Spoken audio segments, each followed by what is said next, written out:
Being a marketer at a fast moving startup can be a daunting task. And whether you've considered moving your career in this direction or you're working at a startup now, you'll appreciate this episode from an expert who's been a fractional CMO as well as a marketing leader within startups for multi decades. We'll talk about how to survive that environment, how to align priorities with leadership, and how to make trade offs with your limited marketing budget and time. Let's do this. Welcome to Content Marketing Engineered, your source for building trust and generating demand with technical content. Here is your host, Wendy Covey. Hi, and welcome to Content Marketing Engineered. On each episode, I'll break down an industry trend, challenge, or best practice in reaching technical audiences. You'll meet colleagues, friends, and clients of mine who will stop by to share their stories. And I hope that you leave each episode feeling inspired and ready to take action. Before we jump in, I'd like to give a brief shout out to my agency, True Marketing. True is a full-service agency located in beautiful Austin, Texas, serving highly technical companies. For more information, visit truemarketing.com. And now, on with our podcast. Hey everyone, and welcome to another episode of Content Marketing Engineered. I'm joined today by Mary Anne Gunn. She is a fractional CMO who works with B2B tech startups right here in Austin, Texas. Thanks so much for being on the show today, Mary Anne. Hi, Winnie. Thanks for having me. I'm super excited to talk a little bit about startup marketing in Austin and other places for sure. You definitely look like you're in Austin today. You have the deer behind you. I know. All kinds of Texas-looking pictures. I used to think that I wanted to change it and have it just look a little bit more neutral. And then I learned over time that it's become a really good conversational topic when I'm first meeting people online. So they've become good focal points. Absolutely. Very authentic to you, to Austin, Texas. Love it. Absolutely. Except for I'm not a hunter. I feel like saying I would rather look at them, feed them, and take pictures of them. But there are people in this household that are hunters. So we embrace them. Fair enough. That could be a whole nother podcast. Well, Mary Anne, to give our listeners context, why don't you tell us a little bit about your career journey and what led you to becoming a CMO for, of all things, very challenging tech startups? It's funny. I know we talked a little bit about advice for some people that are making career choices right now. So we'll definitely get into that a little bit. Early in my career, I was very heavily focused on public relations and communications based on my experience through college. I actually, via a professor's recommendation and suggestion, I moved to San Francisco and I worked for a really big kind of top 6 PR firm and worked for some of the biggest medical device and biotech companies in the world. So it was really, really exciting. There's so many things you learn in that environment, managing up, managing down, simplifying complex things into really understandable content and other topics. But San Francisco is San Francisco, and I really wanted to come home. So I was actually called out of the blue from a B2B tech media relations / marketing agency here in Austin. And I moved back. And after transitioning from the agency side and moving over to the client side, I just fell in love with the B2B startup world and stayed in it for probably 25 years or so since. Gosh, that's a long time now, especially in startup years. Why now as a fractional CMO versus staying in a full-time role for one client? One of the things that I think is super important for people that are interested in startups, which do have a lot to offer, is that it really can be a volatile market, right? It can be a volatile job. It can be a volatile industry. It can be a volatile leader. It can be a board that's changing decisions a lot. It can be an early exit. It can be a late exit, right? There's so many things that can happen very quickly within a startup that I wasn't really prepared early on about how often you can find yourself looking for a new role. And that could mean that you've been laid off and you have a little bit of time, but you're ready to go back to work, or you've just chosen to make a transition. But you don't especially in the CMO or the CRO role, you don't very often see people 5, 6, 10, 20 years. I had one role like that, but there tends to be a little bit more turnover. So it kind of happened over time that some kind of change like that would occur. And then my phone would ring and somebody would say, hey, do you want to come over and help me? I need about 20 hours a week. This is what we're doing with our startup. And so I started doing that. And that being said, it's not always being a fractional CMO. Sometimes I look at it a little bit more like dating before you get married. So I can jump in, I can contribute, I can learn a little bit about the leadership, a bit about the technology and the market. And then if I feel like jumping in, I can. And if I want to stay removed, I can, which really is where I've been leaning a bit more lately on staying on the consulting side of it for sure. I gotcha. I like that dating part. And it's a chance for them to evaluate you and you evaluate them. And wouldn't it be wonderful if every job could start out that way, really, where we all knew what we were getting into and made sure it was a good fit?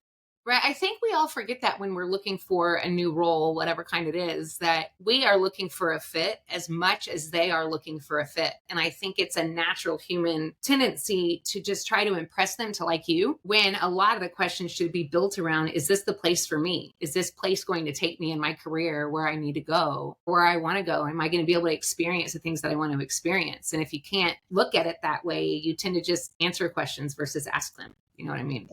Yeah, I do.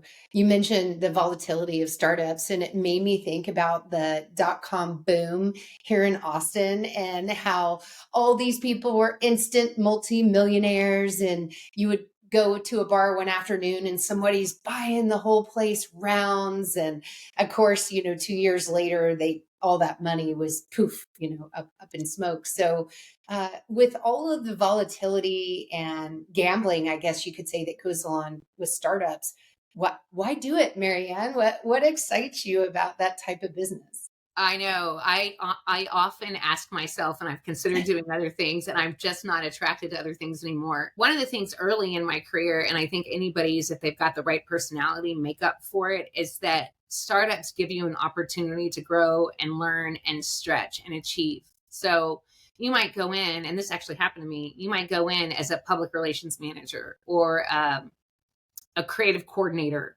or some very pigeonholed role. But as soon as you identify something that you think needs to be fixed or that you want to learn, generally, as long as you can do it and you can execute on it, most leadership is going to go, absolutely, go do it. I don't have the budget or the time necessarily to hire that specialty or make time for that, but it's important, go do it. And so I would say that's the number one reason why I moved out of a purely PR role into more of a marketing role, just by seeing a lot of things that needed to be done and there wasn't anybody there to do it. Yeah, it sounds like it's really suitable for somebody who has that has an internal engine. Like, I'm going to just go make it happen, see a problem, address it, see an opportunity, address it, very self-motivated. Right. It's very self-starterish. Probably one of the things is somebody that's going to be frustrated by more formal processes. Maybe they don't need things mapped out exactly, and are a little bit more interested in moving and learning, and they're okay being flexible and responsive. It's great environment for that. If somebody is super process centric and they need to tell somebody exactly what their role is, exactly what they're going to do every day, might not be a great place. And I've worked with different kind of people, so it just depends on kind of what you want. But that's absolutely one of them. I think the other one, especially for more junior team members, is that you have more access to leadership than you do with bigger organizations sometimes. So while you can stretch in what you deliver, you also get one-on-one hands-on experience with the CEO. A lot of the time they'll walk up to you and ask you about how an event's going or how a particular campaign is going. Whereas with a larger organization, you might get more seasoned CEOs, right? You might get people with a little bit more experience, but you don't necessarily get that one-on-one time to learn and to have that visibility and influence within the marketing team. You probably wouldn't get otherwise. Yeah, gosh, those are good things to think about when somebody's like, should I take a job at a startup? Is it a right fit for me? So lack of structure versus structure, like you said, access to leadership, but there might be this nebulous marching order. You may have to puzzle and figure some things out. Kind of sounds like it would be a tough environment for someone straight out of school. I think it would be, although I did have a guy that joined my team straight out of school one time, and it was my first hire that way. And at first I was so frustrated all the time, and he was frustrated, and we weren't learning to communicate together. But over time, he really did thrive in that environment. And part of it was because he was very, very creative and he took feedback really well. And once I understood what the skill set really was coming right out of college, I think I just expected more as far as actual work experience. Understanding how to navigate the Microsoft Office suite. To me, that just seemed like something you would know. and understanding kind of what goes into an event that just wasn't there. And so backing up a little bit and being willing to nurture was really good, but you're not always sure you're going to have that time. So you're right. It probably makes sense maybe to go to a little bit bigger company, or like I said, an agency environment. I think agencies are great for having people learn to manage up and then manage up and down and then ultimately manage bigger teams. It's a really cool environment. So probably going back, I would still recommend that as being a really good start. Okay. So Mary Anne, put me in your shoes. I'm a marketing leader at a startup. What are some of the challenges that you face in that role? The main one, and we can get into it a little bit more specifically because I blame a lot of industry factors and not necessarily people in this, but most people, if they've been in marketing, especially B2B marketing for any long period of time, well, short period of time, there's a lot of discussion around sales and marketing alignment. Right. And I believe that the perceived idea that sales and marketing isn't aligned usually isn't very true. However, if you look at the way startups grow, right? So at the very beginning, the founder is the CEO, the founder is the chief strategy officer, the founder is hiring the team and the staff, and then a VC probably comes on board at some point and they're recommending some people. And then that might be when they bring on a CRO, because the CEO can no longer oversee the product, oversee the design, look for investment, and sell to their friends. They've usually maxed out their network, and they bring in a good CRO, usually one that's recommended by the investors or people that the investors know or somebody they've worked with in the past. But they're buying talent and management, and they're also buying connections and Rolodex. We've all heard that. I'm sure a lot of people on your call do not know what a Rolodex is, but I am sure, I am absolutely certain that it is quite similar to the contacts in your iPhone. There you go. Right. So anyway, and then I think because that's the first leadership role that comes on board, all of a sudden that CRO gets busy and then they hire a director of sales ops, maybe.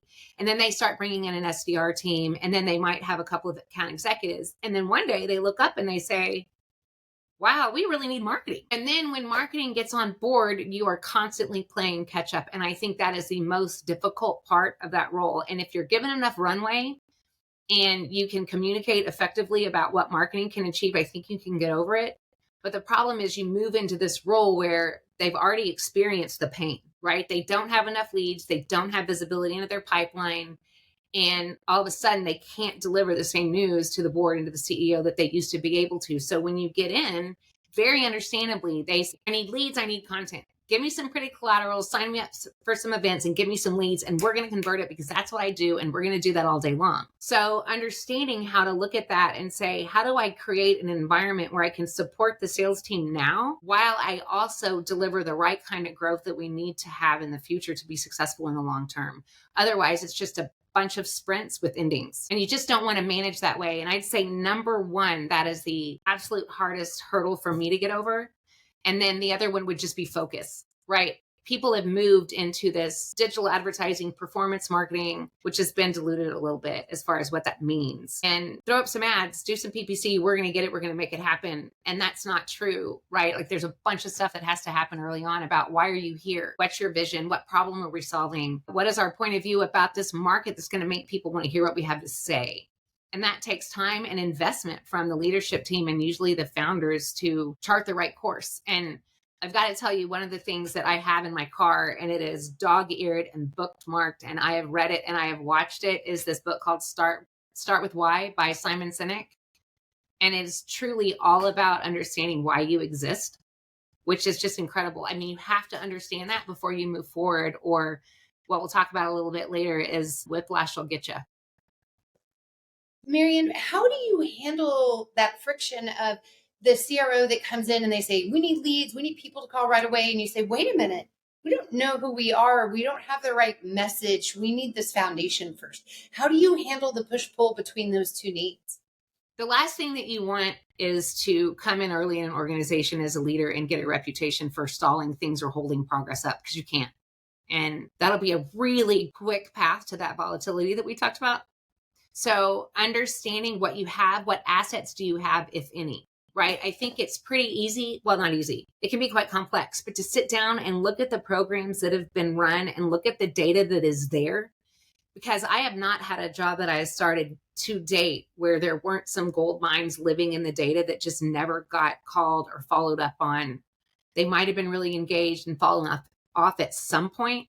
So I think understanding that is, and also clearing the clutter out of those systems. If you can really do the work and decide who your ICP is and get out, if you are sending 200 people a day to an SDR team because they signed up for some free newsletter or a PLG model that doesn't necessarily guide them through, but they're signing up for a calculator that helps them do their job, whatever that is, and you're calling them all the time, you're just not going to get the response that you need. And I think that's a model that's really broken. So I think one of them is tee up things that you've already paid for and you've already worked for, and help sales come up with a strategy for how they want to re-engage. And then look at the programs that are coming up and make sure you can execute on those. And then as a CMO, I think it's really critical to carve out the time and encourage your peers to also carve out the time to, as we like to say in startups, to build that plane while we're flying it. Mary Anne, what I've seen is people who've worked for larger companies have trouble with the idea of not fully vetting those messages and those ICPs before jumping into content. So what I'm hearing you say, if I get this right, is, the calculators or the other lead gen magnets very quickly assess which are pulling qualified leads and which just aren't doing the job, and then lean into those things that are working. And would you then iterate on messaging over time in that environment? I would iterate on messaging over time for sure in that environment. And usually you're just going to take off running with the messaging that you have.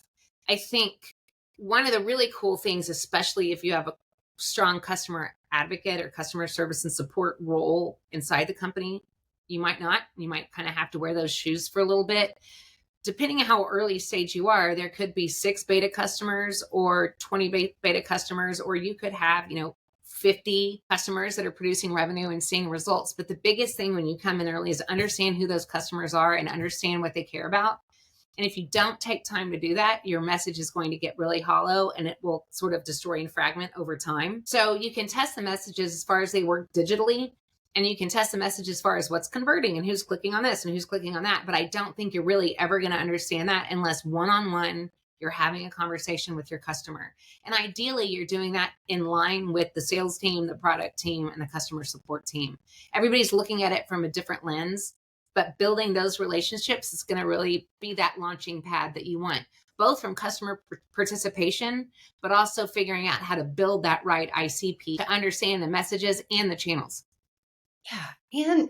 And over time, your marketing gets better, and also you gain more credibility internally more quickly by understanding that customer directly and not just relying on second or third hand information.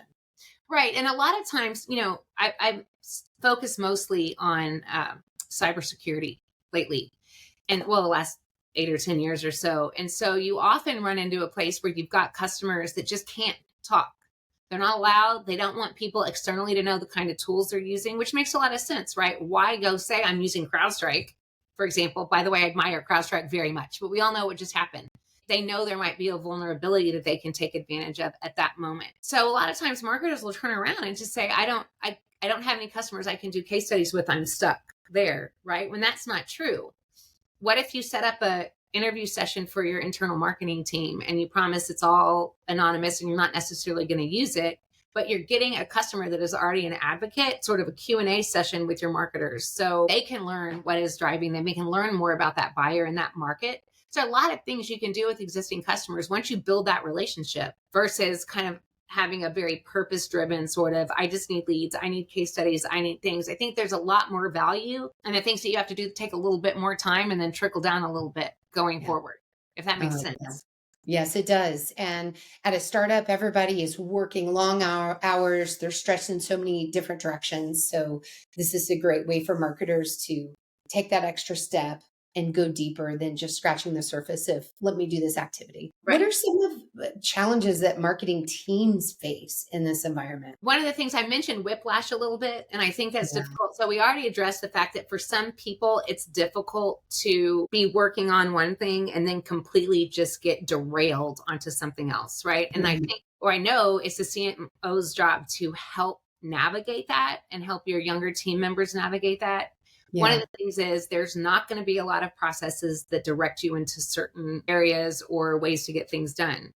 The good news is usually you don't have to send a PO request through 24 people to get something, That's right? So, wonderful. so Yeah. balance. So I think that when you have a bunch of people that are willing to jump into the same pond to make something happen, I think learning how to create order out of chaos can be a super, super good skill.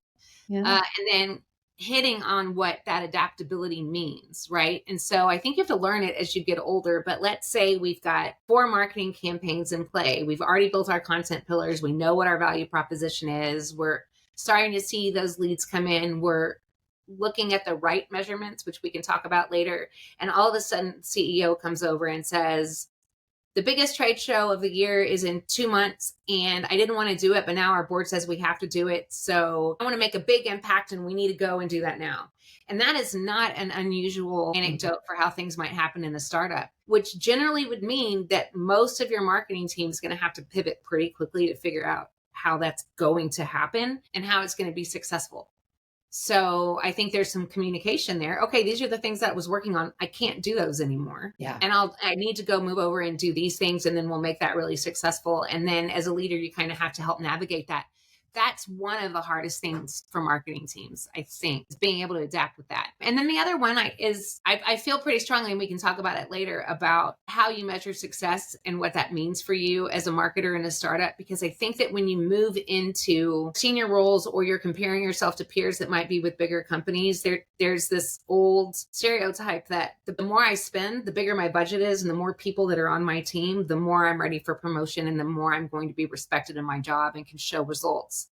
I really do believe, especially in startups, we're moving to a place where when I care about what the CFO cares about and I care about what the CEO cares about, and I'm looking at those efficiency metrics and I'm looking at how we're going to move the needle and I'm caring about how everybody goes home with a bonus, is what will get you recognized more going forward. And I think that's just a different mindset and train of thought on how marketers are generally thought that they Right. will I didn't hear you say web leads or visits to the website or whatever. So Oh, let's talk about those in more detail, because part of this is wanting to be recognized as a valued member of the team and be seen as strategic and really truly understanding business motivations and not just jumping in and doing marketing tactics. right. So tell me about measurement. How do you figure out what they care about, and what are some metrics that you found to be effective that are aligned with both what you need to measure as an operator of marketing and what you need to do to align with leadership? It's really interesting, and I believe that all of this is quite aspirational. And I would love to see marketers in general be given the ability to evolve this way. I don't necessarily believe that marketers are the one that are causing it not to happen. So I want to be really careful about saying that. And I also want to make a recommendation. If people on here have not listened to, if you're interested in this train of thought and you haven't listened to Revenue Vitals by Chris Walker, it's a really, really good one on some of these metrics. And I don't want to steal the stuff he says without giving him a little bit of visibility for it, because sometimes when he's talking, it feels like it comes from my brain out of his mouth, right? So that's one thing that's really important. But what I'd like for things to end up for marketing, or where I'd like them to end up, is marketing should look at marketing metrics among marketers. So if I'm looking at some of those early stage indicators around what happens if we get improved traffic on the website, what happens if we run a webinar with the Tech Alliance, and how do those convert? What happens if I do an ad on LinkedIn, and can I use what's available to us digitally to get some really good A/B tests captured, for example? I'm not a digital marketing specialist. That's kind of how I would look at it. So when I'm looking at regular marketing metrics, when you start talking about that, honestly, people need to think about this. The waterfall model, name to lead to MQL to whatever, to SQL to opportunity to conversion. And sometime in that waterfall, you're supposed to hand it off over to sales. People don't buy that way anymore.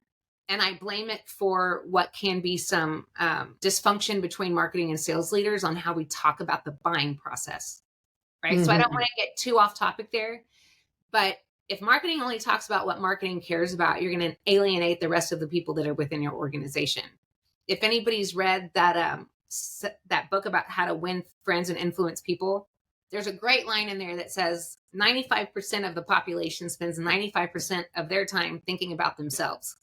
Right. So if you can figure out a way to communicate your point while you're talking about them and their needs, you're way more likely to be successful in your role. So where you and I and most of the people on this call, I assume, do care if we're running campaigns and our website visits are going up and we are getting more names that we can nurture within the system, we do care. But I'd like us to move into a place when we're talking to the leadership team about high converting opportunities.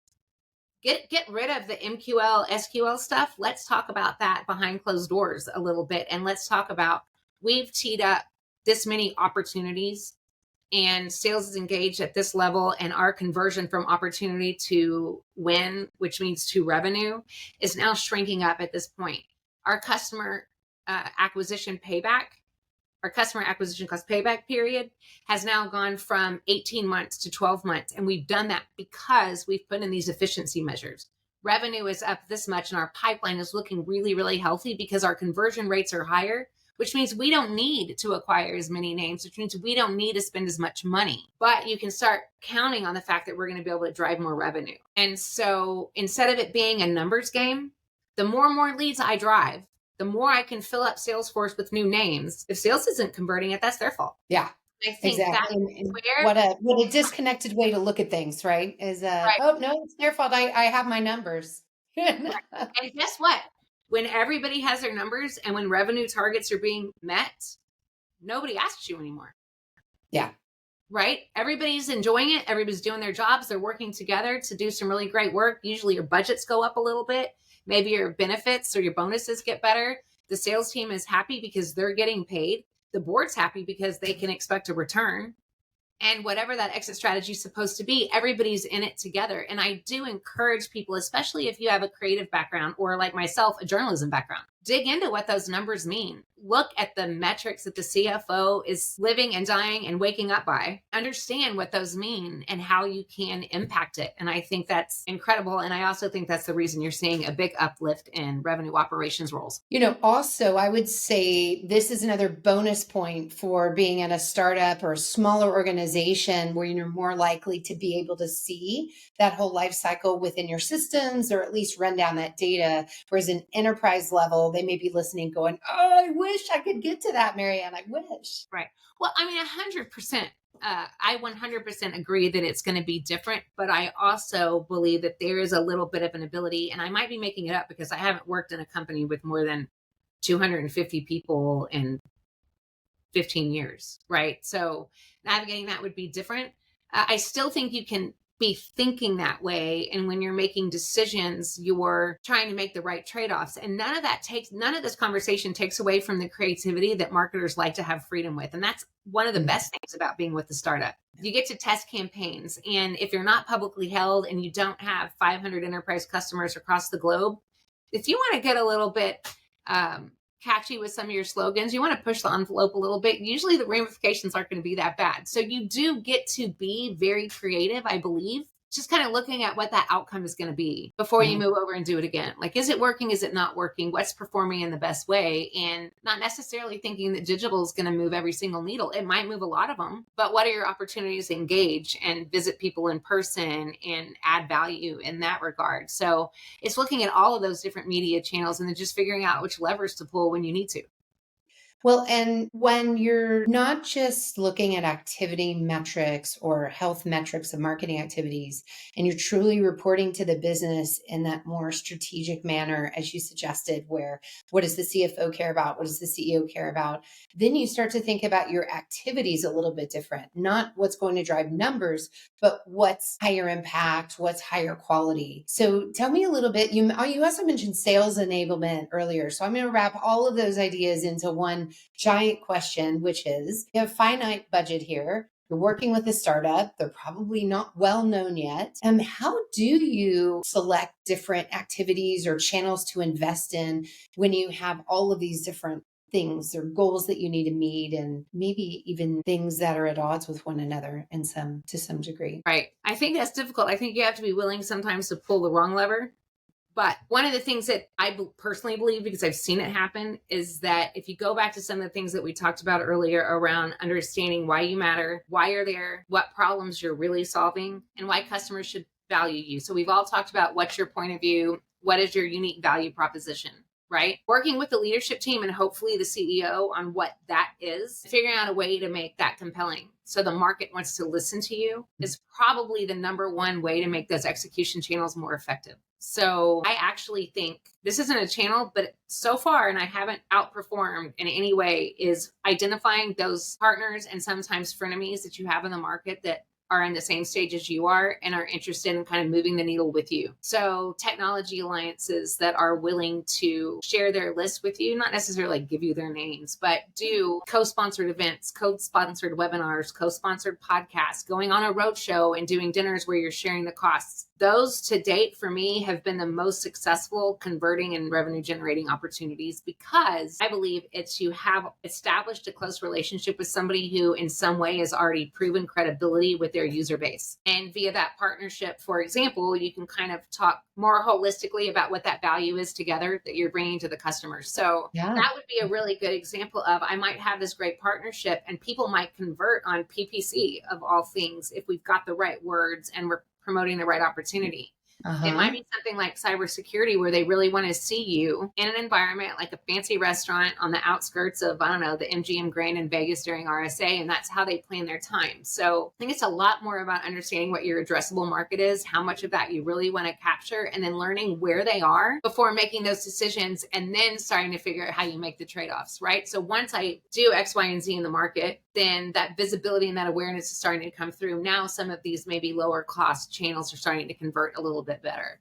But I think in a lot of ways, brand and public relations and media engagement and analyst engagement has been a bit undervalued and seen sort of second to digital marketing initiatives when it is actually, they're all channels, right? They're all influencers if you look at it in that way. So it's a lot more about figuring out what's effective, and it's going to be different industry to industry and geography to geography.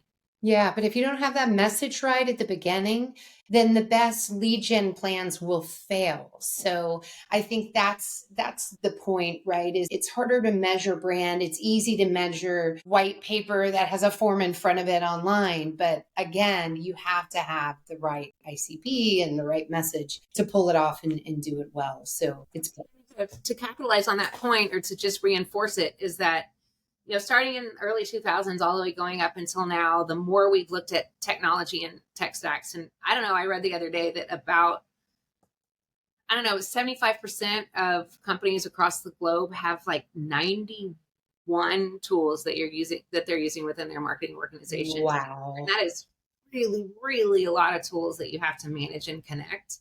So I don't think getting distracted by technology is necessarily the right answer. It's an enabler. And one of my favorite quotes that somebody told me, I think it was a boss of mine one time, said, automating a process out of control is the fastest way to get out of control. Right? So sometimes that might mean that you're doing some things manually and you're looking at how you're executing manually, which kind of the point you've been making overall is what's the value or what's the benefit in working in a startup.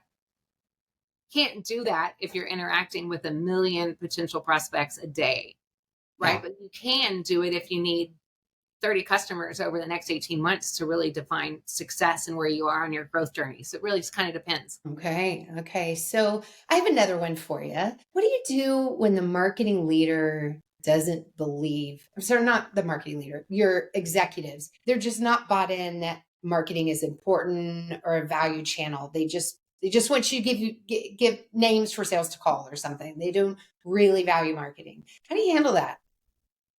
I think it's unfortunately, it's really common. So I have two answers. One of them, if you go in a marketing leadership role, or even if you're going in somewhere mid-level or mid to senior level where you are going to meet the CEO, maybe the last person that you talk to before you join. So you do have that visibility to ask the right questions is what are their expectations? What do they want marketing to contribute? Kind of what's your runway for doing that? I've had incredible interviews where people have said, look, I know this is going to take a long time. Our pipeline is really healthy for the next 18 months. So we're going to give you a little runway until, Q1 of next year and let you start building up what that is. Obviously, we're going to check in, but we really expect you to hit full steam early next year. Dreamy. And I've had other interviews where we talked about this a little bit earlier. And this is both with clients and full-time roles where we just need some content. We really need some content. We need some leads. That's all we need. Come in and do that. And I define that as success. And I would respond that content is not a strategy. Content is an outcome. Good content marketing is the outcome of a really good strategy, right? It just doesn't happen on its own. And I actually was listening to a marketing podcast the other day where somebody on the podcast actually said, your content strategy is, if you have your content marketing plan complete and you're executing on that, then your strategy is done. And I wanted to reach through it and say, no, it's not. Content isn't strategy, unless you're saying that all of the strategic work happened first and now we have this great content strategy, which wasn't what I heard. Right. So I think asking what they expect you to contribute and achieve is one of them. Unfortunately, a lot of people know the right answer. And when the pressure gets really intense, they're always going to go back to, I need leads and I need content and leads and collateral, because sales is tangible. I know if I pay more money for my sales team to work on these names and leads and engage, I'm likely to close more opportunities than this marketing thing that may or may not work sometimes. And I haven't really seen it work yet.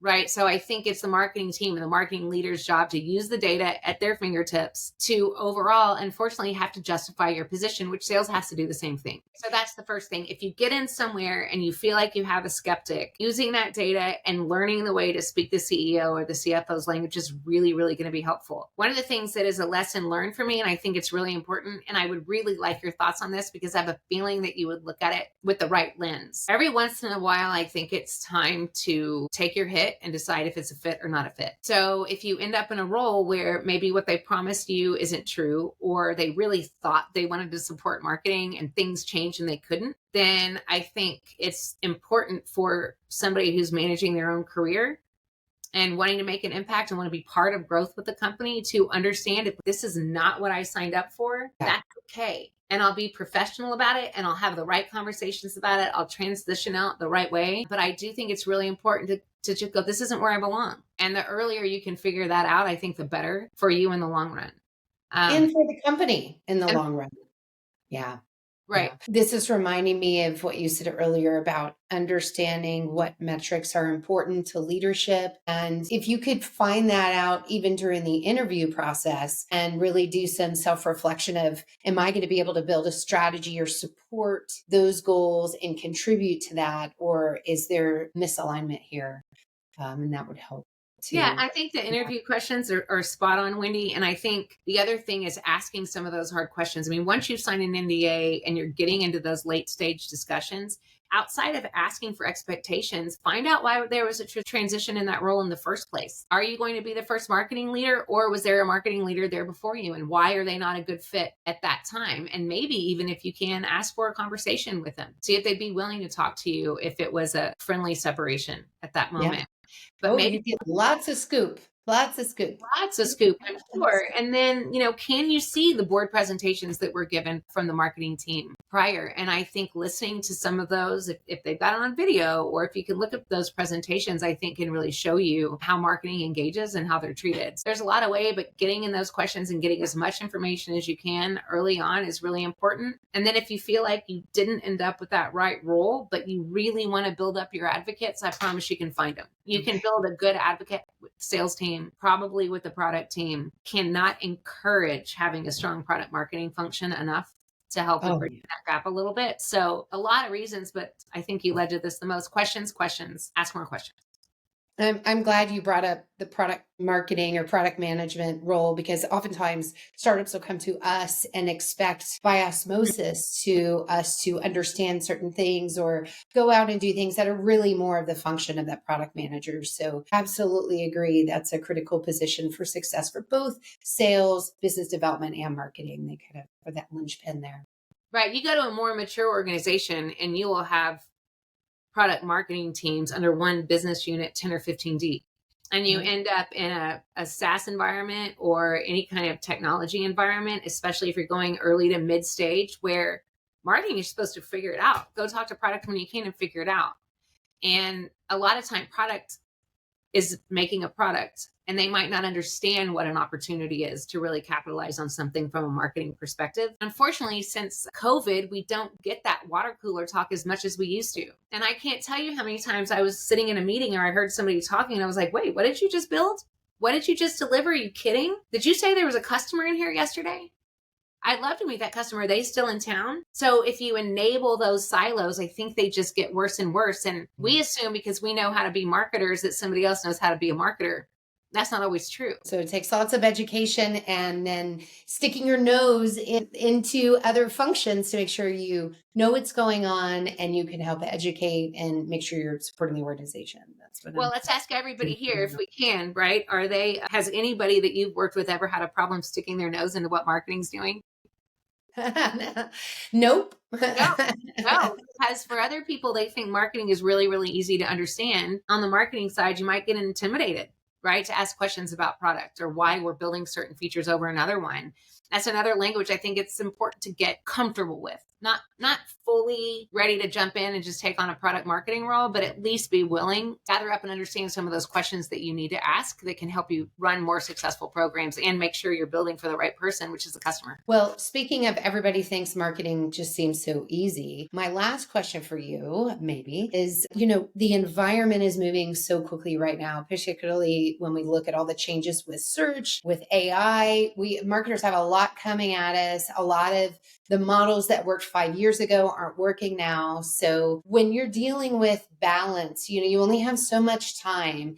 How do you keep up or stay informed with some of the new happenings going on, and just for your own knowledge and your own progression in your career, since it's not built into these small organizations? So how do you do that while still just meeting the obligations of your job? I think it's really important. And I had a note, and I didn't hit it earlier, about being really purposeful with your time throughout your career. And I think we can talk about that a little bit more. When you're deep in it, at least up until now, I think it was pretty easy to keep your knowledge pretty relevant and up to date. AI specifically is moving so fast that it kind of frightened me at first. And I want to make sure I expand on that because I don't want to frighten other people by saying it. But I've worked in AI-driven startup technologies for quite some time, but this is different. This generative AI movement is different, and it's moving really quickly. And there's marketers out there that seem to feel like AI is going to take their job. Look, AI is not creative. There are many, many things that people can't do, or that people can do that AI cannot do. And focusing on what those things is going to be really important while you become a master in fully understanding how to utilize AI to your advantage. It is a tool. I don't believe that it's going to take your job if you're in marketing, but I do believe if you do not understand how to use it to improve your performance, improve your creativity, improve your efficiency, and improve your scale, then you will get left behind. And that's a little bit different. So it's a great example right now, because not only am I teeing up opportunities to have speakers with some of the networking groups I'm in, we're doing that. I'm taking a course in Coursera. I'm asking everybody that I know about it, all the way from what do you need to understand about your data to deploy AI across your organization, because people are already using it anyway, so let's do it right, to what are the best tools for me to adopt and try to use because I need better content summaries. I love thick Gartner documents, and I don't always have time to sit down there and digest them. So it makes sense in the long run for me to spend time understanding how to use those tools. They're going to grab that content, tell me what's the most important to use going forward. I rarely search for anything in Google anymore. I ask ChatGPT for whatever I want to know, and the best analogy I can give you is that it's like taking the first 2 pages of Google and squishing it all together and then telling you what's really important. So AI is an interesting one that you bring up, and I think it's not going to change going forward as far as technology advances faster and faster and faster, and we do need to keep up. But I kind of go back to what I said earlier about not letting technology distract you. Let it enable you, but don't let it distract you. Yeah. So you still need to understand deeply who your customers are and where they're seeking information, but you can use an AI-driven approach in part to help you do that research, as an example, right? Your priorities didn't change, you just had some help. Right. And I think that's become incredibly common for people to understand that you're going to do that. Yeah. And I've even heard some things recently about organizations getting really clear about what their AI policies and rules are and going ahead and publishing that on their website. So customers, prospects, partners, anybody that's working with you can see this is how our organization sanctions the use of AI across kind of these disciplines. And I think that helps clarify it for everybody. It's not cheating anymore if you write a letter and then throw it into ChatGPT or some other tool so they make it better. There's a little tool called Summary that I like to drop articles that I want to get through in, and it just summarizes it all for you and gives the key points so that you've got that. And you can even play it out loud so that you can listen to it while you're reading. There's a bunch of ways that it can enable you, and I think people are now expecting that. Yep. Good. Well, Mary Anne, I really appreciate you giving us a day in the life of working at a startup, and for people who are contemplating a move to this type of company, what it might look like, what some of the challenges are. So thank you for that. If people have questions or they just want to connect with you, where can they do that?